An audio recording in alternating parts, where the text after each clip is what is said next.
Nandito nga ako sa tulay namin para magbantay. Baka kasi umaapaw na dahil walang tigil ang ulan. Ay, sorry mare, napakadilim pala. Pero kung masisilip nyo lang, hanggang dibdib na. Nang bibe mare ha, hindi tao. Huwag tayong masyadong ilusyonada dahil wala tayo nun. Pero seryoso, mabilis tumaas yung tubig. Ring at inilawan namin ng malakas para makita nyo. Pagka umapaw kasi to, babaha na sa amin. Kaya naman gising ako 24 oras para maghatid ng balita. Pagpasensyahan nyo na lang at nakalimutan ko palang magbra. Akala ko kasi may magde-deliver ng parcel. Nakita nyo naman, napakabilis ng agos ng basura.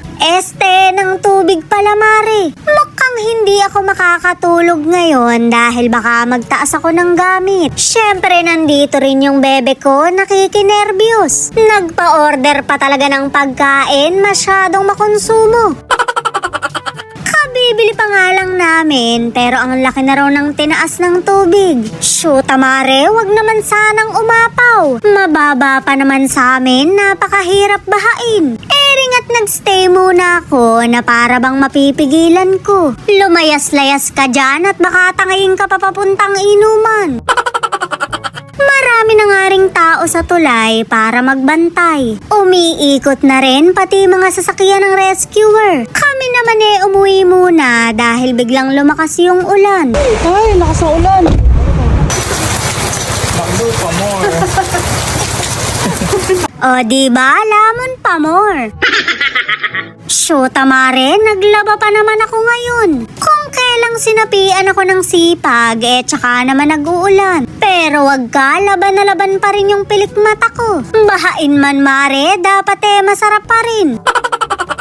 Nandito nga yung mga sinampay ko sa loob ng bahay. Mga uniform ng bebe ko yan dahil baka may pasok bukas. Good luck na lang talaga sa kanya dahil sa malamang mag-amoy siyang luga. Mare, hindi kasi natuyo sa araw. Alas 2 na nga ng madaling araw pero hindi pa rin kami natutulog. Mahirap na mare, baka mag-swimming yung mga gamit namin.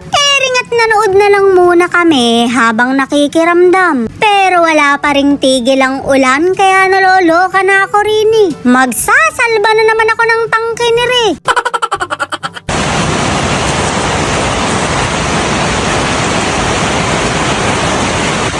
Shoot mare, ililikas ko na yung sasakyan ng sugar daddy ko. Baka malubog to, hindi pa naman tapos hulugan. Syempre naka-safety na yung bebe ko, pati na yung mga manok ng sugar daddy ko. Pababayaan niya ba yung mga yon, mga bunsong anak niya yun?